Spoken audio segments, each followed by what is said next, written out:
কোনো ব্যক্তিকে ভয় পায় মানুষ, ওই ব্যক্তি আল্লাহর ওলি হতে পারে না, উনি আলেম হোক আর জালেম হোক।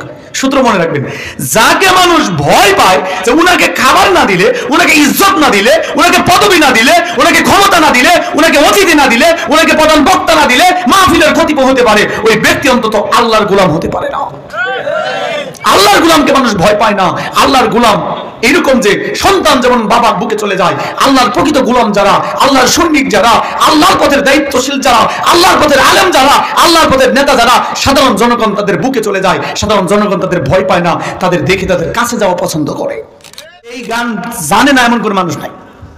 এই গান আগে শোনেন নাই কোনোদিন? যে প্রেম করেছেন ইউসুফ নবী, তার প্রেমেতে জুলেখা বিবি, প্রেম স্বর্গে থেকে আসে আবার স্বর্গেই চলে যায়। মানে কত ধরনের জিনিস মানুষ কিভাবে এটা বলতে পারে এবং শুনতে পারে আল্লাহর একজন পয়গম্বরের ব্যাপারে যার চরিত্র ছিল সম্পূর্ণ পবিত্র, যৌবনের ব্যাপারে আকাশের নিচে জমিনের উপরে সাইয়েদনা নবী ইউসুফ আলাইহিস সালাম যত বড় কঠিন পরীক্ষা দিয়ে পাশ করেছেন, এত কঠিন পরীক্ষা যৌবনের ব্যাপারে আর পৃথিবীর কেউ দেয় নাই। তিনি সপ্তম দরজা ভেদ করে বের হয়ে বাহিরে চলে এসেছেন। তিনি জেল খেটেছেন শুধু জুলাইখা থেকে দূরে থাকার জন্য। আল্লাহর কাছে অনুরোধ করেছেন, দোয়া করেছেন, আল্লাহ এই জুলাইখা আমার পিছনে যেভাবে পড়েছে, সে আমাকে পথভ্রষ্ট করবে, সে আমার জীবন ধ্বংস করবে, সে আমার পবিত্রতা হয়তো নষ্ট করে ফেলবে। এত ভয়াবহভাবে জুলাইখা আমার পিছনে পড়েছে, এই জুলাইখার পিছনে পড়ার চাইতে জেলখানা আমার জন্য উত্তম। কাসীরা ওয়া নিসা واتقوا الله الذي تساءلون به والأرحام إن الله كان عليكم رقيبا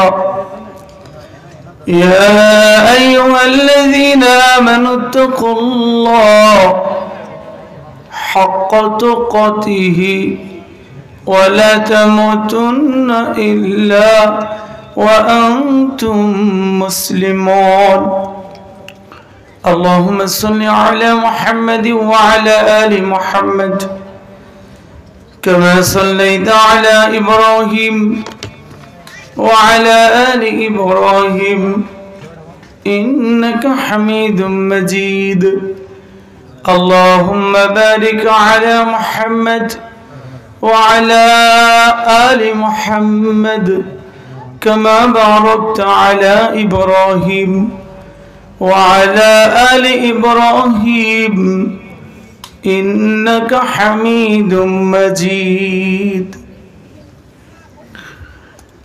আমার জীবন আমার মরণ আমার বন্দেগী আমার জীবন আমার মরণ আমার বন্দেগী কবুল কর ইয়া ইলাহি আমার জিন্দেগী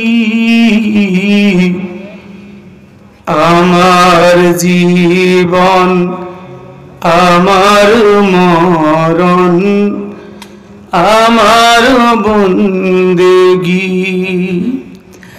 কবুল কর ইয়া ইলাহি আমার জিন্দেগী আমার জীবন আমার মরণ আমার বন্দেগী লিল্লাহি তাকবীর আলহামদুলিল্লাহ। কিন্তু মধ্যপাড়া আখতারুন্নিসা ফুরকানিয়া মাদ্রাসা ও পাঞ্জেগানা মাসজিদের উন্নতি করবে যুব সমাজের উদ্যোগে আজকের এই বার্ষিক মাহফিল মাদ্রাসা সংলগ্ন মাঠ কেন্দ্র ডাঙ্গা পলাশ নরসিংদী নভেম্বর 2024 শনিবার 16 নভেম্বর 2024 শনিবার বাদ আসর থেকে এখানে প্রোগ্রাম চলেছে। আমার আগ পর্যন্ত অনেকে আলোচনা করেছেন, বিশেষ করে অত্যন্ত গুণীজন আমাদের শ্রদ্ধাভাজন উস্তাজ হাফেজ ইমান আলী হাফিজাহুল্লাহ। তিনি এই বয়সেও অত্যন্ত চমৎকার সরালো হৃদয় ছুঁয়ে যাওয়া আলোচনার পরে আমাদের এই পাঞ্জেগানার জন্য সাদকায়ে জারিয়ার বেশ ভালো মানের সাদকায়ে জারিয়া সংগ্রহ করেছেন। আপনারা প্রাণ ভরে দান সাদাকা করেছেন। পুরুষের পাশাপাশি মা বোনদের দানের পরিমাণও প্রশংসার যোগ্য রাখে। আল্লাহ কারীমের দরবারে সকলের জন্যই ফরিয়াদ করছি, আল্লাহ তুমি কবুল করো।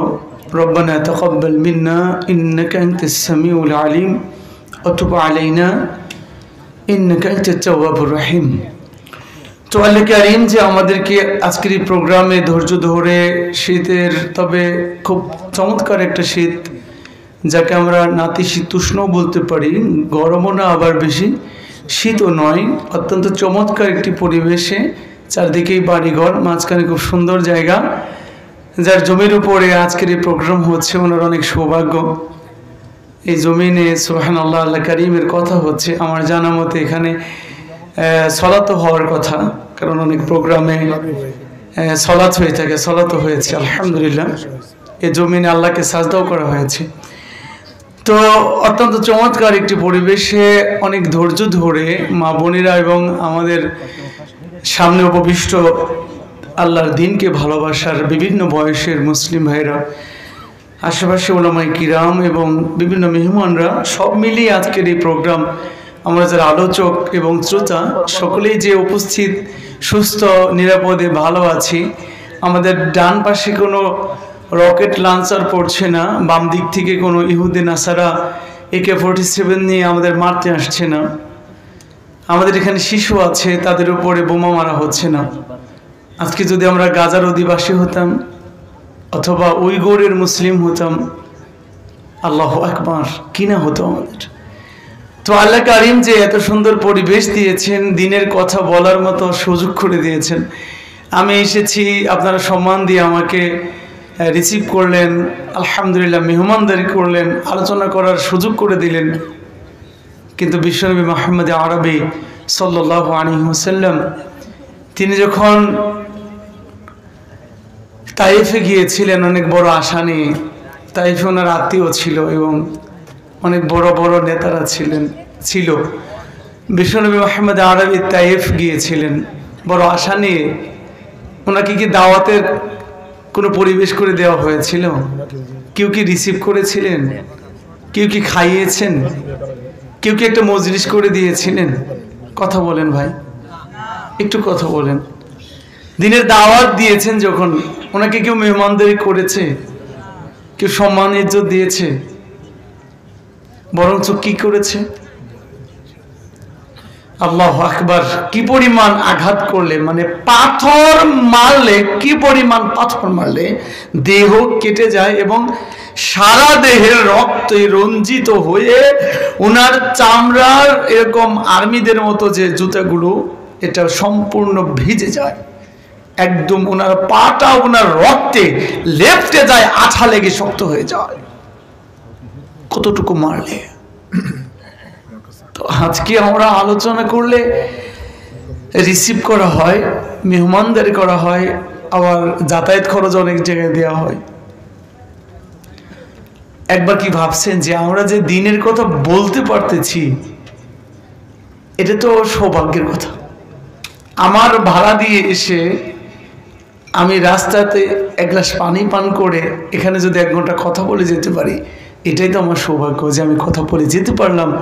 আমাকে তাইফবাসীর মতো কেউ আক্রমণ করে নাই। তো আল্লাহ কারীমের শুকর করার মতো আসলে অতটা শক্তি সামর্থ্য আমার নেই। আমরা সকলে আল্লাহ কারীমের প্রশংসা করি, আলহামদুলিল্লাহ, ইয়া রাব্বি লাকাল হামদ কামা ইয়ানবাগি লিজালালি ওয়াজহিকা ওয়া আযীমি সুলতানিক। আল্লাহ আল্লাহ রাব্বি লা উশরিক বিহি শাইআ, আমানতু বিল্লাহি ওয়া রাসূলিহি। সুবহানাল্লাহিল আযীম ওয়া বিহামদিহি, সুবহানাল্লাহি ওয়া বিহামদিহি, সুবহানাল্লাহিল আযীম। আউযু বিকালিমাতিল্লাহি তাম্মাতি মিন শাররি মা খালাক। বিসমিল্লাহ।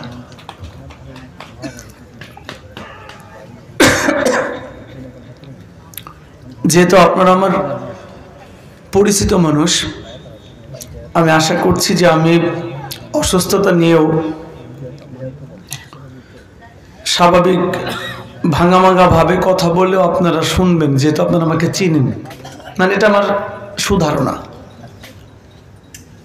আল্লাহর প্রশংসা আবার করছি, আলহামদুলিল্লাহ। যেহেতু কালেকশনের দায়িত্ব শেষ হয়েছে, অতিথিদের আয়োজন শেষ হয়েছে, এখন আমি এবং আপনারা যদি আপনাদের ধৈর্য থাকে আর আল্লাহ যদি আমাকে সুস্থ রাখেন এবং আল্লাহ কারিম যদি আমাকে অনুগ্রহ দান করেন, তো আমি একটু কিছু কথা বলি, আপনারা শুনবেন তো ইনশাআল্লাহ? একটু সময় দেওয়া যাবে তো ইনশাআল্লাহ? আমাদের প্রিয় নবী মুহাম্মদ রাসূলুল্লাহ, সবাই বলি সাল্লাল্লাহু আলাইহি ওয়াসাল্লাম, ওনার জন্য আমরা সালাত এবং সালাম আবারও পেশ করছি। আল্লাহুম্মা সাল্লি আলাইহি আল্লাহুম্মা বারিক আলাইহি। এবং গোটা মানব জাতির যারা মুসলিম এবং মুমিন মারা গিয়েছেন তাদের জন্য দোয়া করি, আল্লাহ তুমি তাদের বরজাখী জীবনে ক্ষমা করে দাও, কবরে জিন্দেগিতে তুমি তাদেরকে ক্ষমা করে দাও, আল্লাহুম্মা আমিন। আমি তো আর এই মুহূর্তে সবার নাম বলতে পারবো না, আফসারউদ্দিন মৌলভী সাহেবের নামটা শুধু বলি।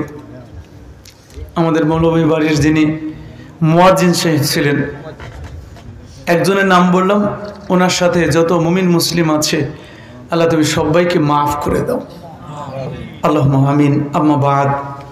তো আমি ঠান্ডা মাথায় আস্তে ধীরে একটু কিছু কথা আলোচনা করি ইনশাল্লাহ। আমার কথা তো আপনারা বুঝতে পারতেছেন, তাই না ইনশাল্লাহ? তো কণ্ঠ যদি না দিতে পারি আর জোরে আওয়াজও যদি করতে না পারি, মাঠ যদি গরম করতে নাও পারি, শুধু আমার কথা যদি বুঝতে পারেন তবে শুনবেন তো ইনশাল্লাহ? আলহামদুলিল্লাহ। তো আমি প্রথমে ছোট্ট একটা ঘটনা দিয়ে আলোচনা শুরু করছি। তাওবার ফজিলত আমরা জানি, আল্লাহ কারীম যে কত জায়গায় তাওবার কথা বলেছেন। আউযু বিল্লাহি মিনাশ শাইতানির রাজিম। ওয়াতুবু ইলাল্লাহি তাওবাতান নাসুহা। তো আল্লাহ কারীম নির্দেশ করছেন আমাদের যে আমরা সবাই যেন ইস্তিগফার করি, তাওবা করি, ক্ষমা চাই আল্লাহ কারীমের কাছে। আপনারা নাম শুনেছেন, এই পৃথিবীর বুকে সবচেয়ে বড় একজন ব্যক্তি আল্লাহ দিয়েছিলেন, নবী রাসূল সাহাবা তাবেঈদের পরে ইমামদের মধ্যে আহমদ ইবনে হাম্বল রাহিমাহুল্লাহ। মুসনাদ আহমদে 40,000 হাদিস রয়েছে, বলেন আলহামদুলিল্লাহ। মানে হাদিস গ্রন্থের মধ্যে সবচেয়ে বড় কিতাব কিন্তু মুসনাদ আহমদ, মুসনাদে আহমদ, যেটা ইমাম আহমদ ইবনে হাম্বল সংকলন করেছেন। আমরা অনেকে ইমাম বুখারীকে, মুসলিমকে একটু বেশি চিনি, কিন্তু ইমাম আহমদ ইবনে হাম্বল তিনি মুসনাদে আহমদের সংকলনকারী,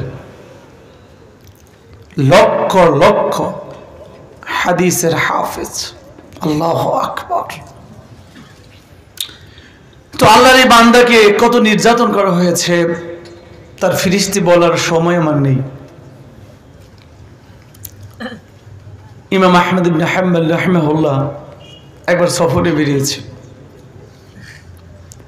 সালাত আদায়ের পরে বাদ এশা তিনি থাকতে চেয়েছিলেন ওই মসজিদ একটু, কিন্তু কর্তৃপক্ষ বের করে দিয়েছে।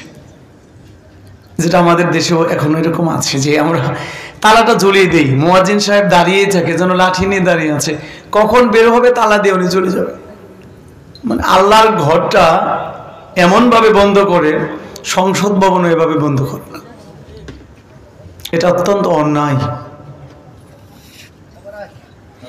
মসজিদের টয়লেট অর্থাৎ ওয়াশরুম বন্ধ রাখা অত্যন্ত গুরুতর অপরাধ। কত হাজার এবং লক্ষ টাকা লাগবে এই টয়লেটের ময়লা পরিষ্কার করতে? আসলে কি লক্ষ লক্ষ টাকা লাগবে? যদি এটা খোলা থাকে এবং পথিকরা এবং অতিথিরা এবং মুসল্লিরা এবং গ্রামের কতিপয় মানুষরা এখানে ইউজ করে, পেশাব পায়খানা করে, এতে কি এটা পরিষ্কার করতে লক্ষ লক্ষ টাকা লাগে? কিছু কেরাসিন দিয়ে সামারসেবল নামিয়ে দিলে নিজেরাই পরিষ্কার করা যায়। যেহেতু আমি একাধিকবার মাদ্রাসা মসজিদের আব্দুল্লাহের সাথে নিয়ে পরিষ্কার করছি, আলহামদুলিল্লাহ।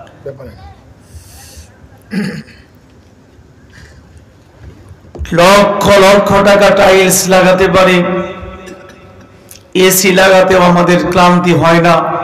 অথচ মানুষের কি পরিমাণ জরুরত, মানুষের পেশাব এবং পায়খানার চাপ লাগলে পৃথিবী সে ভুলে যায়, সে খুঁজতে থাকে কখন আমি হাজত পূরণ করব। আল্লাহু আকবার। নাকি ভুল বললাম? নাকি ভুল বললাম? গাড়ি বাড়ি নারী দুনিয়া দিয়েও মানুষকে এতটা উপকার করা যাবে না। তাকে যদি বাথরুম করে দেওয়ার সুযোগ দেওয়া যায়, তবে তিনি যতটুকু উপকৃত হবেন। আমি কি ভুল বলেছি? যদি সম্ভব হয় যুবক ভাইরা, মসজিদ কর্তৃপক্ষরা সম্ভব হয় কথাগুলো মূল্যায়নে নেবেন, কারণ আমার আলোচনার ধারাটা সবসময় ভিন্ন রকম। আমি নোট করে নিয়েও আসি মাঝে মধ্যে, কিন্তু কোথায় নোট আর কোথায় আমি তা আমি জানি না। মানে আমি যে একদিকে রওনা করেছি এদিকেই যাচ্ছি। তো এই ওয়াজটা করলাম যে মসজিদ এত তাড়াতাড়ি তালা দিয়েন না, মানুষ যেন সারা রাত সালাত করতে পারে। অন্তত বারান্দায় আমার একটা জায়গা রাখেন। এই দুইটা ফ্যান চুরি নিত না ভাই, নিলেও আরেকজন আল্লাহর আরেকজন বান্দা এটা লাগিয়ে দিবেন ভাই। কয়বার চুরি নেবে লাগিয়ে দেখেন। আমার এই কথাটা আমল করে দেখেন যে বারান্দার একটা দুইটা খাইতো, তাই না ভাই? কয়বার চুরি নেবে একটু টেস্ট করে দেখেন। আমি তো খুব দূরে বসবাস করি না, আমাকে ফোন দিয়ে বলেন যে আপনার বুদ্ধির কারণে আমাদের এরকম এরকম এরকম ক্ষতি হয়েছে। অথচ একজন মানুষ যদি সালাত পড়তে এসে ফিরে যায়, এর জবাব কে দেবে? এই গ্রামের অসংখ্য ব্যবসায়ী গাউসিয়া এবং শেখের চলে বিজনেস করে অনেক রাতেও বাড়ি ফেরেন। উনি চিন্তা করেন যে মসজিদে 2 রাকাত অথবা মসজিদে সালাতটা পড়েই বাড়িতে যাই, কারণ বাড়িতে যাওয়ার পরে কলিজার টুকরা সন্তানরা বুকে চলে আসে, অলসতা চলে আসে, ক্লান্তি চলে আসে। অনেকেরই বাড়িতে গেলে সালাতটা হয় না, মসজিদে পড়তে যায়, তালা জ্বলছে তো তালা জ্বলছে। ভাইরে বারান্দায় একটা ফ্যান এতই দাম। আল্লাহকে সাজদা করার জন্য এসে কেউ যদি ফেরত যায়, মসজিদ কমিটির জবাব দিতে পারবে কিনা একটু আলেমদেরকে জিজ্ঞেস করে। আর একটা ফ্যান চলে গেলে আর কি এমন ক্ষতি হবে আপনার? ইমাম আহমদ ইবনে হাম্বল, ওনাকে চিনতে পারছে না কেউ, এজন্যই তো তিনি ইমাম আহমদ ইবনে হাম্বল। হাদিসে আসছে কুন ফি দুনিয়া কাআন্নাকা গরীবুন, আল্লাহু আকবার, কুন ফি দুনিয়া কাআন্নাকা গরীবুন আও আবিরুস সাবিল। বিশ্বনবী ফরমিয়েছেন, তুমি দুনিয়াতে জীবন যাপন করো এমন অবস্থায় যে যেন তুমি অপরিচিত এক ব্যক্তি এবং যেন তুমি মুসাফির। আমার এই নামের জন্য এত জেলফাঁসির দরকার ছিল না। ফকির গ্রুপ, ফকির আখতারুজ্জামান সাহেব, আজ পর্যন্ত কেউ শুনি নাই, কোনো আলেম শুনি নাই ওনাকে প্রশ্ন করছে আপনার নামে ফকির কেন? ফকির মানে তো ভিক্ষুক, ভিক্ষা করে, তো আপনার নামে ফকির কেন? ওনাকে কেউ জিজ্ঞেস করতে সাহস পায় না। উনি একটা গ্রুপের মালিক, আর আমি কলা ক্ষেত করি, পেঁপে ক্ষেত করি, নার্সারি করি, কাজ করি। আমাকে সবাই অত্যন্ত হ্যাস্ত করে যে আপনার নাম মুসাফির কেন? মুসাফির একটা আরবি শব্দ, পরিপূর্ণ অর্থবোধক নাম। আসাদুল্লাহ মানুষের নাম আছে না ভাই? তো আসাদুল্লাহ মানে আল্লাহর সিংহ, তো উনি কি আল্লাহর সিংহ? হাকিকি এবং মাজাজি দুইটা অর্থ থাকে, হাকিকি এবং মাজাজি। তো আসাদুল্লাহ এখানে মাজাজি অর্থে ব্যবহার হয়। সাইফুল্লাহ আল্লাহর তরবারি মানুষের নাম আছে না ভাই? তো উনি কি আল্লাহর তরবারি? তো যা হোক, মুসাফির নাম রাখা কোনো অপরাধ না, এটা একটা পরিপূর্ণ অর্থবোধক ভালো একটা নাম, আপনি রাখতে পারেন। আল্লাহু আকবার।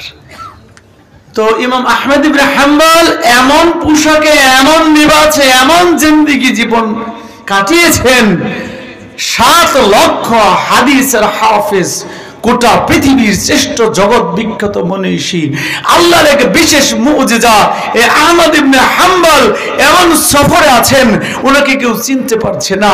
এশারের সালাতের পরে ওনাকে বের করে দিয়েছে, বেরিয়ে যান, মসজিদ তালা দেওয়া হবে। ক্ষুধার্ত, ক্লান্ত, তৃষ্ণার্ত আহমদ ইবনে হাম্বল বেরিয়ে গেলেন, মুস্কি হাসি দিয়ে, কোনো অভিযোগ করলেন না, পরিচয় দিলেন না। আমরা তো সুবহানাল্লাহ, কি এক অবস্থা! মানে আলেম আসুক আর অতিথি আসুক, থর থর করে আমাদের থোড়া কাঁপে, হাই কোন জায়গায় যে ভুল হয়। মানে সালাম দিতে, মাথায় হাত দিতে, অনেক মানে সম্মান করতে, জুতাটা এগিয়ে দিতে, যদি একটু ভুল হয়ে যায় তাহলে তো সর্বনাশ। না, কোনো ব্যক্তিকে ভয় পায় মানুষ, ওই ব্যক্তি আল্লাহর ওলি হতে পারে না। উনি আলেম হোক আর জালেম হোক, সূত্র মনে রাখবেন, যাকে মানুষ ভয় পায় যে উনাকে খাবার না দিলে, উনাকে ইজ্জত না দিলে, উনাকে পদবি না দিলে, উনাকে ক্ষমতা না দিলে, উনাকে অতিথি না দিলে, উনাকে প্রধান বক্তা না দিলে মাহফিলের ক্ষতি হতে পারে, ওই ব্যক্তি অন্তত আল্লাহর গোলাম হতে পারে না। আল্লাহর গোলামকে মানুষ ভয় পায় না। আল্লাহর গোলাম এরকম যে সন্তান যেমন বাবার বুকে চলে যায়, আল্লাহর প্রকৃত গোলাম যারা, আল্লাহর সৈনিক যারা, আল্লাহর পথের দায়িত্বশীল যারা, আল্লাহর পথের আলেম যারা, আল্লাহর পথের নেতা যারা, সাধারণ জনগণ তাদের বুকে চলে যায়, সাধারণ জনগণ তাদের ভয় পায় না, তাদের দেখে তাদের কাছে যাওয়া পছন্দ করে। ইমাম আহমদ ইবনে হাম্বল তিনি কোনো অভিযোগ করলেন না। পরিচয়, কথা বলি, আমার দিকে পরিচয় দেন না।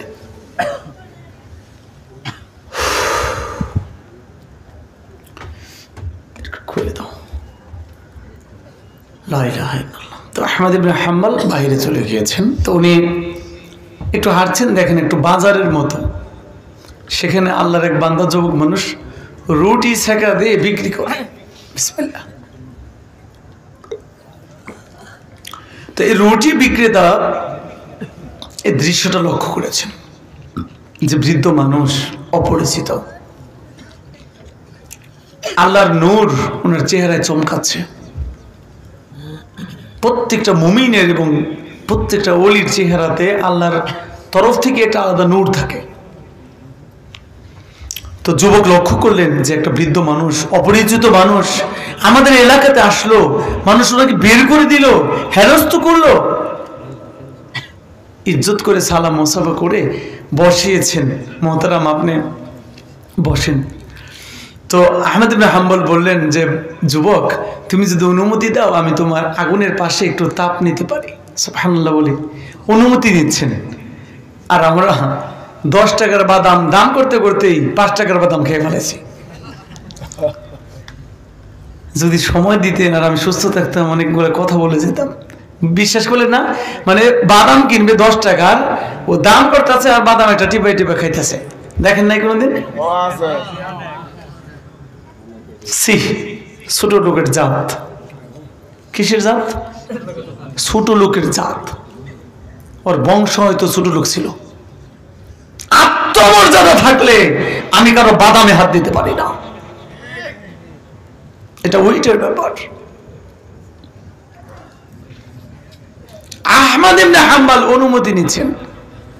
আপনি জানেন জগৎ বিখ্যাত ইমাম আবু হানিফা রাহিমাহুল্লাহ, আল্লাহু আকবার, তিনি কলসি নিয়ে পানি বহন করছেন। প্রতিমধ্যে ক্লান্ত পরিশ্রান্ত কলসিটা মাটিতে রাখছেন না, কারণ ওই জমিটা চাষ দেওয়া ছিল।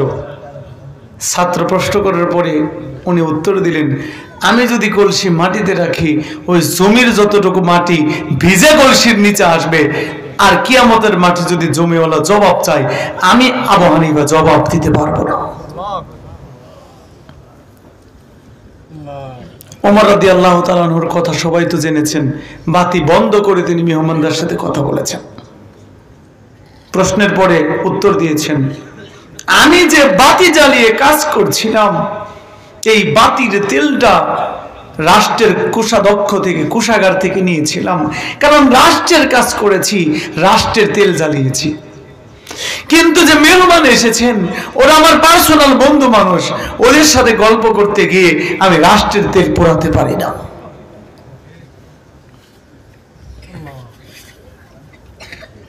আমি যে ওয়াজ করছি না ভাই, আমি এই আমলগুলো করতে পারি নাই, এই দুঃখেই আপনাদের সাথে শেয়ার করছি। আমি বিশ্বাস করি আপনারা পারবেন। আমার রব সাক্ষী, এ পর্যন্ত যতটুকু বলেছি এর কিছু আমি আমল করতে পারিনি, এই আলোচনাটুকুরই হক আদায় করতে পারিনি।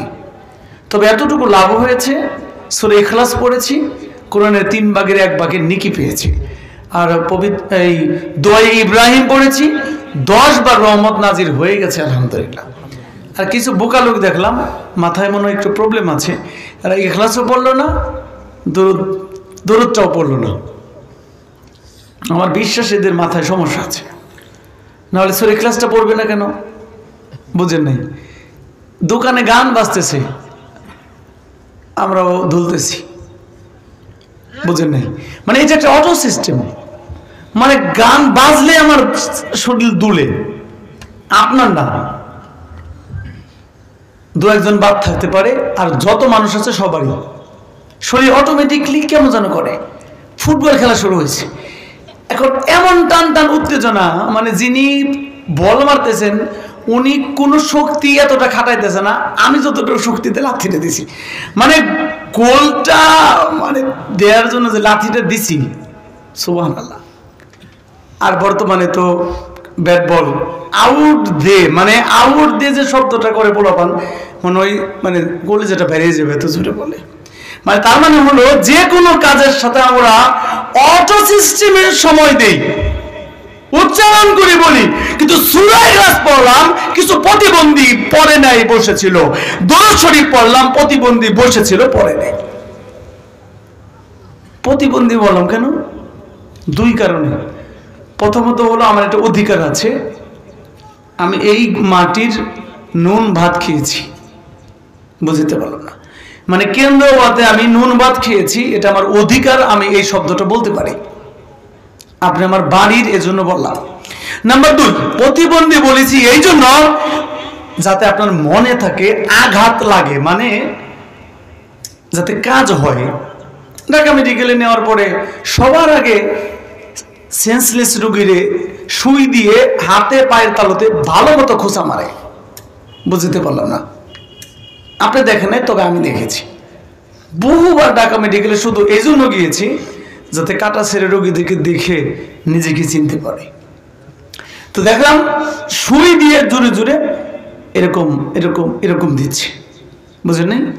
তার মানে হলো রোগী লাড়াচাড়া করলে ভালো, না লাড়াচাড়া করলে বিপদ।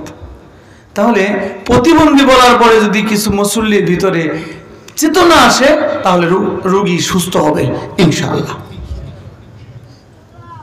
তো 2টা আমল আমি করতে পেরেছি ইনস্ট্যান্ট। এছাড়া যা বলছি তা আমি আমল পূর্ণাঙ্গ করতে না পেরে আপনাদের বলছি।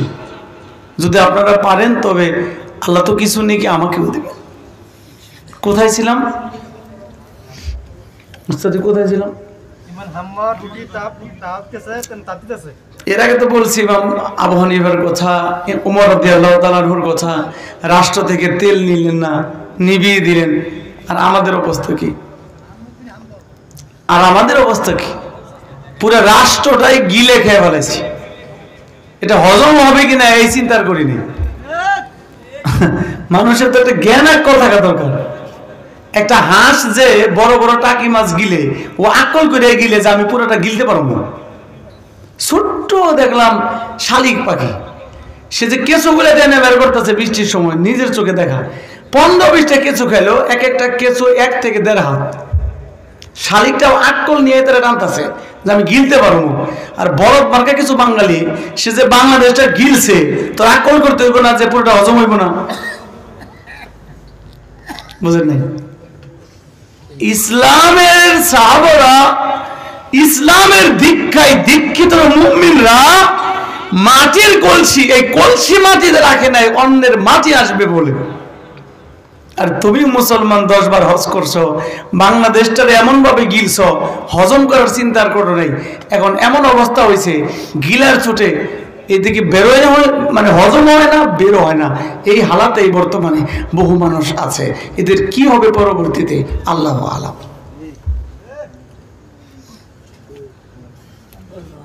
দেখেন আমার অবস্থা কি। আমি বলছিলাম ছোট্ট কথা বলে আমি আলোচনায় যাব। আমার জানা নাই আজকে রাত কয়টা হবে, এখন 11টা বাজে। যাদের অসুবিধা তারা চলে যাবেন, অনুরোধ রইল। ডায়াবেটিক্সের প্রবলেম আছে, অথবা হার্টের প্রবলেম, অথবা মাথার সমস্যা, মাইগ্রেনের সমস্যা আছে, আপনার বাড়িতে যে ঘুমাবেন। আর যারা সুস্থ আছেন কিছুক্ষণ সময় দেন। লিল্লাহি তাকবীর। তার মানে এখন আপনারা সুস্থ আছেন। আহমদ ইবনে হাম্বলের কাছে চলে আসে, নাহলে আর আমার এদিকে আসাই হবে না। তো যুবক,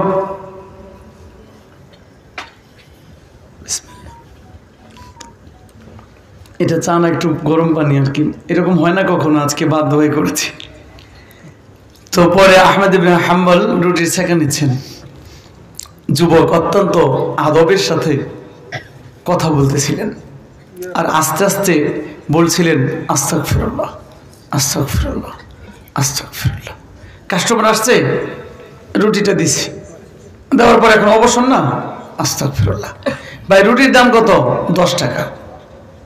10 টাকা বলা শেষ, একটা দাও, দিছি, কাজ শেষ। এবার বলতেছে আস্তাগফিরুল্লাহ, আস্তাগফিরুল্লাহ। তো আহমদ ইবনে হাম্বল অবাক হয়ে, যার যেমন নজর, বুঝেন না, যার যেদিকে চোখ যায়। আমি যদি এলাকায় ঢুকে দেখবো আগে গাছ, কি গাছ, কড়ি গাছ লাগাইছেন না মেহগুনি লাগাইছেন, এটাকে দেখবো। কারণ এখনো যদি কড়ি গাছ লাগান, আল্লাহ আপনাকে হেদায়েত দেখ, পলিথিনের চাইতেও জঘন্য হলো কড়ি গাছের পাতা। এটা আমার নজর। আমি জাতির কাছে এবং রাষ্ট্রের কাছে আবেদন রাখছি যে আপনারা দেখছেন কিনা, করলার বীজ, লাউয়ের বীজ, সিমের বীজ ইত্যাদি বীজ 5 থেকে 7টা, 3 থেকে 4টা বীজ থাকে, অথচ পলিথিনটা অনেক মোটা এবং এত বড়। কিসের পরিবেশের, মানে পরিবেশ অধিদপ্তর আছে বাংলাদেশে, কোনো পরিবেশ অধিদপ্তর আছে, পরিবেশ মন্ত্রী আছে, বা বাংলাদেশ আছে, অথবা বাংলাদেশে কোনো সরকার আছে? আমি মোসাফির কোনোদিন বিশ্বাস করি না। যদি বাংলাদেশে কোনো সরকার থাকতো, তাহলে 3টা বিসি বিক্রি করার জন্য এই পলিথিন কিভাবে ব্যবহার হয় এটা হতে পারতো না, বুঝাইতে পারতাম। মানে 3টা লাউ বিসি বিক্রি করতে যদি এত মোটা পলিথিন বিক্রি করে আর এইভাবে ছড়ায়, তাহলে মাটির অবস্থা কি হবে? বুঝেন না কে কথাটা? আপনি বিভিন্ন দোকানে দেখবেন গরম মশলা ঝুলাই রাখছে, খুব অল্প একটু পলিথিনে 20 টাকার গরম মশলা আছে না? তাহলে 20 টাকার এত পদের গরম মশলা যদি এতটুকু পলিথিনে বিক্রি করা যায়, 3টা লাউ বেশি বিক্রির জন্য এত বড় পলিথিন কেন? এটা কি সরকারের আটকানো উচিত ছিল না? তো বাংলাদেশে যদি কোনোদিন সরকার থাকতো, তাহলে পলিথিনটা আটকাইতো। আমার জানা মতে বাংলাদেশে আজ পর্যন্ত কোনো সরকার আছে আমার এই জীবনে আমি কোনোদিন দেখি নাই। বুঝতে পারলাম না। যাদের দেখছি তাদের 3টা কাজ, ধর, মার, খা। আমি খুতবাতে বলেছি কটা কাজ? ধর, মার, খা। 11 বছর যারা ছিল তারা যারে পাইছে হেরে ধর, মার আর পয়সা খা।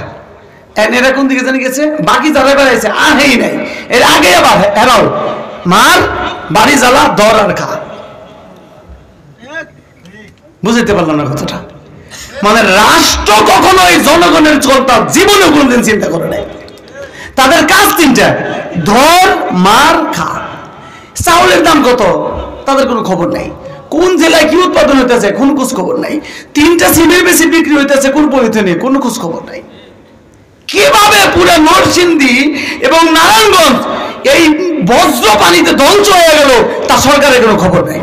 250 বছর লাগবে না, 5, 10, 20 বছর পরে এই 2টা জেলা একেবারে ধ্বংস হয়ে যাবে এই আমাদের মানে রঙের পানিতে। আমি রাষ্ট্রকে বলছি, আমার জন্মগ্রহণের পর থেকে এই পর্যন্ত বাংলাদেশে কোনো সরকার ছিল আমি দেখি নাই।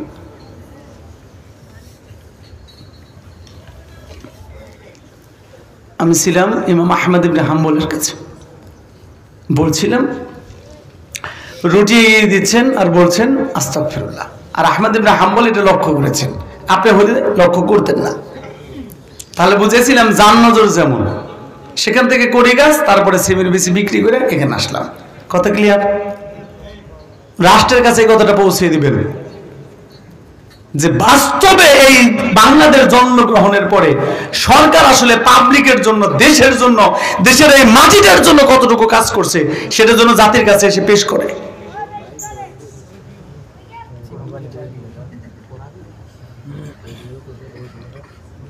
তো আহমদ ইবনে হাম্বল যুবককে বললেন, যুবক তুমি কি বলতেছো বেটা? যুবক বলেন, আমি আস্তাগফিরুল্লাহ ওয়া আতুবু ইলাইহি বলছি। আহমদ ইবনে হাম্বল বললেন, এই আমলটা তুমি কেন করতেছো? কি এমন রহস্য আছে যে তুমি সবসময় আস্তাগফিরুল্লাহ ওয়া আতুবু ইলাইহি বলছো? যুবক বললেন, হুজুর আপনি বয়োজ্যেষ্ঠ মুরব্বী, কি বলবো, আমি আস্তাগফিরুল্লাহ ওয়া আতুবু ইলাইহি এই জন্য পড়ি, এই আমলটা করার কারণে আমার জিন্দেগির সমস্ত আশা পূরণ হয়েছে। বলেন আলহামদুলিল্লাহ। হইল না? বলেন একটু আলহামদুলিল্লাহ। আস্তাগফিরুল্লাহ ওয়া আতুবু ইলাইহি। আমরাও আমলটা করলাম। আচ্ছা, তবে যুবক বলেন, মুরব্বী আমার একটা আশা এখনো পূরণ হয় নাই। আচ্ছা, কি এমন আশাটা তোমার পূরণ হয় নাই, আমি কি একটু জানতে পারি? জানা স্বাভাবিক যে জীবনের সবগুলো আশা এই যুবকের পূরণ হয়েছে, কিন্তু একটা আশা পূরণ হয় নাই। এখানে আশার আবার অর্থটা মনে রাখবেন, যুবক কিন্তু রুটি বিক্রি করে, আর আপনার আশা তো পুরো বাংলাদেশ কিনা তারপরে পৃথিবীও কিনবেন। এই ধরনের মানুষের আশা আল্লাহ পূরণ করতো না। আশারও একটা লিমিট থাকতে হইব। ওয়াজটা ক্লিয়ার করে দিলাম, নাহলে মানুষ বুঝবো না। তাহলে মানুষ আস্তাগফিরুল্লাহ বলবো আর বাংলাদেশ কিনে ভারত কিনতে যাব, মানে ন্যায় অন্যায় ভাবে খালি জমি কিনতেছে মানুষ। আর এই রাস্তা যাওয়ার পরে জমির যে দাম হয়েছে, তাতে কিছুদিন পর মানুষ বাড়ি ঘর রাই খেয়ে চলে যাবে। মানে অত্যাচারের চোটে জমির যে দাম বাড়ছে আর দালাল যেভাবে ঢুকছে, এই পুরো গ্রাম দাম আর অশান্তি হয়ে গেছে দালালের দাম। তাহলে আমি এটা জানি কিভাবে? আমি বলছিলাম না, লবণ আর ভাত খেয়েছি, বুঝছেন না, মাছ ধরছি, কি সুন্দর জায়গা ছিল, সুবহানাল্লাহ। তো আমি এখানেই আছি এখনো। তার মানে হলো কেন্দ্রবর সাথে আমি আছি, এই গ্রামে আছি। তো দালালরা অনেক জুলুম নির্যাতন করতেছে, হেদের জ্বালায় খুবই অশান্তি হইতেছে। এটা কথাটা মনে রেখে, খুবই অশান্তি হইতেছে। আর এই রাস্তাটার এত কিছু মনে করে না, এটা এখনো পর্যন্ত পুরোপুরি ওই দিক দিয়ে ঢুকে ঢাকার দিকে এখনো যায় নাই। একটু শান্ত হন। আর রাস্তাটা মূলত পক্ষে আরএফএলের জন্য হয়েছে, মানে পরাণের লেগে, মানে প্রাণ। এই দিকটা যা গাড়ি যায় সব পরাণের গাড়ি যায়, নাকি ভুল করলাম? আমার জিন্দিগিতে আমি দেখি নাই যে আমাকে গাছের উপর দিয়ে যে গাড়িগুলো যেতেছে, মানে চট্টগ্রাম থেকে যে মাল নিয়ে আইতেছে যে লরিগুলো, এই লরি জিন্দিগিতে ওই দিক দিয়ে যায় নাই। যা দেখলাম খালি পরাণের গাড়ি আয় আর যায়। আর আমাকে সিএনজি ওনারা মাশাআল্লাহ এরা এখন বিমান চালাইতেছে। প্রতিশোধ কাকে বলে? যে যাই খাইছে। মানে আমার জানা মতে বাংলাদেশের সবচাইতে বেশি দ্রুত এবং সবচেয়ে ভালো সিএনজি চালায় আমার এই কেন্দ্রবার রোডের ড্রাইভাররা। এর চেয়ে জোরে আর ভালো মতো সিএনজি চালাইতে আমি গাড়ি দিই নাই। তবে আমার ড্রাইভার স্পেশাল, আমার ড্রাইভারটা কি আলাদা স্পেশাল। এগুলো হচ্ছে তো মারাত্মক, আলহামদুলিল্লাহ। হানিফ নাই, শ্যামলি নাই, সব ওভার করে চলে থাকে। শাহিন ভাই কোনো রেস্টে আছে। তো ব্যাপারটা এরকম না যে এই রাস্তায় কিছু একটা অনেক কিছু বেশি এরকম মনে করেন না, একটু শান্ত হন। কি হন? একটু শান্ত হন। যা হোক, আস্তাগফিরুল্লাহ ওয়া আতুবু ইলাইহি, লা ইলাহা ইল্লাল্লাহ। তো আহমদ ইবনে হাম্বল মানে আশার ব্যাখ্যাটা দিলাম যে বাংলাদেশ কিনা ভারতের দিকে রওনা করিয়া তারপরে জাপানও কিনে ফেলাবেন, এতেন কি কোনো আশা হইল? যুবক কি বিক্রি করছেন? অথচ তিনি বলেছেন আমার জিন্দেগির সমস্ত আশা পূরণ হয়ে গেছে।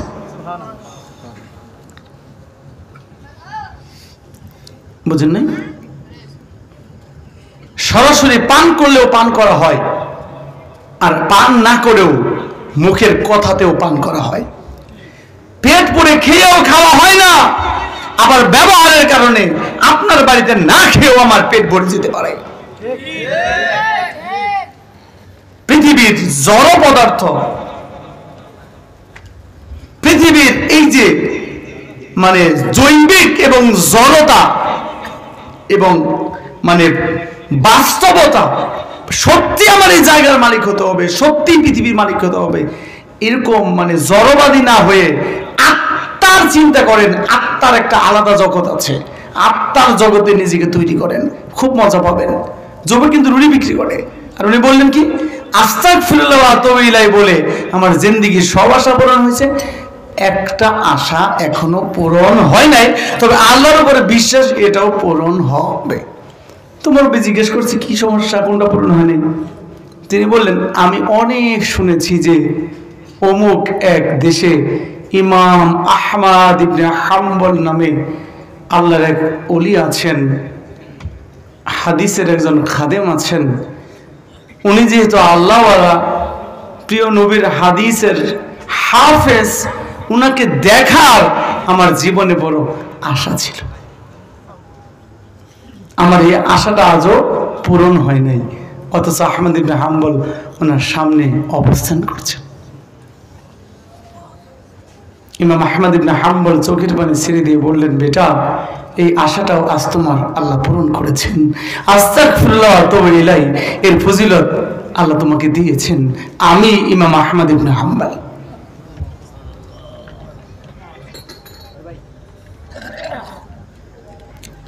আল্লাহ যদি আমি পারতাম আস্তাগফিরুল্লাহ ওয়া আতুবু ইলাইহি বলতে, অনেক ভালো হতো আমার জন্য, আমার এই ভাইদের জন্য, বোনদের জন্য, সবার জন্য ভালো হতো।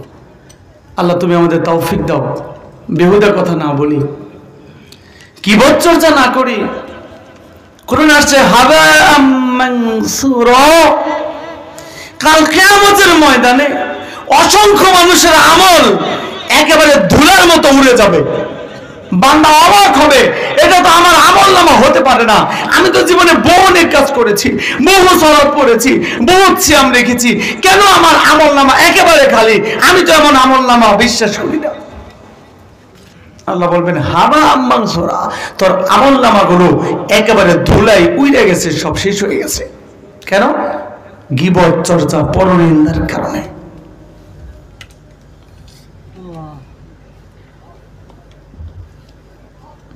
হিংসা বিদ্বেষের কারণে। আগুন যেমন লাকড়িকে খেয়ে ফেলে, কখনো বাঁচতে দেয় না, লাকড়ির অস্তিত্ব আগুন রাখে না, আগুন লাকড়ির অস্তিত্ব ধ্বংস করে দেয়। হিংসা বিদ্বেষ নেকির অস্তিত্ব ধ্বংস করে দেয়। আজও আমাদের হিংসা বিদ্বেষ গেল না। দুনিয়ার এই তগুতের জন্য, দুনিয়ার এই দুনিয়াবী মানুষের জন্য, দুনিয়ার অনিসলামিক কুফরি দলের মানুষের জন্য আপনি ভাই হয়ে আরেক ভাইয়ের মাথায় কি করে বাড়ি মারেন? একই গ্রামে বসবাস করে কোন একটা দলের কারণে কারো বাড়িতে আপনি কি করে আগুন দিতে পারলেন? কি করে আপনি লুট করতে পারলেন? এটা কি করে সম্ভব? হিংসা বিদ্বেষ, মারামারি, হানাহানি, গীবত, পরনিন্দা, পরচর্চা আপনার আমলকে শেষ করে দিতে পারে। তাহলে আস্তাগফিরুল্লাহ ওয়া আতুবু ইলাইহি, আজকের এই আলোচনা, মৌলিক আলোচনা এতটুকু, আমরা বলবো কি, আস্তাগফিরুল্লাহ ওয়া আতুবু ইলাইহি, আস্তাগফিরুল্লাহ ওয়া আতুবু ইলাইহি। আল্লাহ কারীম যেন আমাদের সবাইকে তৌফিক ইনায়াত করেন, আল্লাহুম্মা আমিন। সবাই বলি না আল্লাহুম্মা আমিন। এখন কি আমরা আলোচনা শুরু করব, মানে একটু সামনে যাব? আমি নিয়ত করেছিলাম যে খয়রুল উম্মাতে কালকে যে প্রোগ্রাম করেছিলাম, ওখানে তো আমি আলোচনা এই 2 ঘন্টা 26 মিনিট আলোচনা করেও আমি আলোচনা শুরু করতে পারিনি। তো আজকে সেখানকার কিছু নোট আলোচনা করতে চেয়েছিলাম, কিন্তু হবে কিনা জানি না। আল্লাহর কোন একজন বান্দা অথবা কমিটির কেউ 2টা বিষয় অনুরোধ করছে আবার আলোচনা করতে।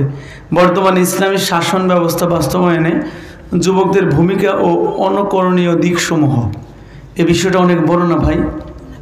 অনেক বড়।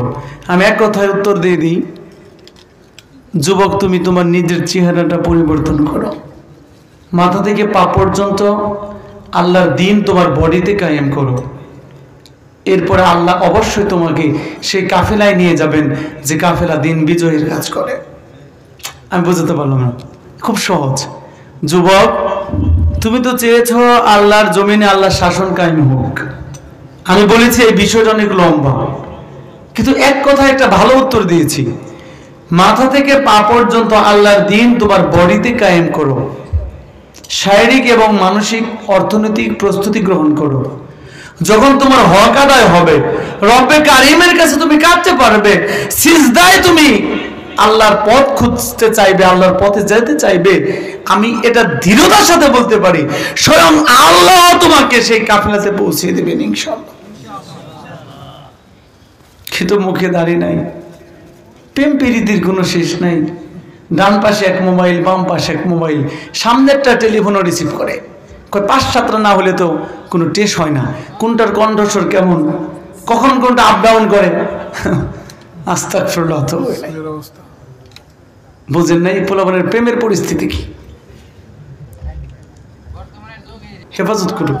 কত পরিমাণ বোন এবং ভাই যে এই চক্করে পড়ছে, বস্তায় বই আগে আগে বলতো না ছাড়া ধরা আছে, ছাড়া ধরা। আসলে ছাড়া ধরা বলতে কিছু ছিল কিনা জানি না, কিন্তু আমরা কিন্তু ভয় পেতাম যে ছাড়া ধরা আসছে, মানে তাদের ধৈর্য ছাড়ার ভিতরে পড়ে নিয়ে যাবো। বাচ্চাদেরকে ভয় দেখাইত না। এখন আমার যুবক ভাই বোনদেরকে এই ছাড়া ধরায় ধরছে, শুধু কিসের কারণে? মোবাইলের কারণে। কিসের কারণে? আল্লাহ তুমি হেফাজত করো, 5,000। তো যুবকদের বাচ্চা হয়ে গেছে না ইনশাল্লাহ। তো যুবকের ডান পাশে মোবাইল, বাম পাশে আর সামনে মোবাইল, 4টা ফোন রিসিভ করে ও আবার মাঝে মাঝে ইসলামী রাষ্ট্র কায়েমের জন্য আন্দোলন করে। মানে হেরা আবার মাঝে মাঝে জুস আসে যে আমি আল্লাহর জমিনে আল্লাহর দিন চাই।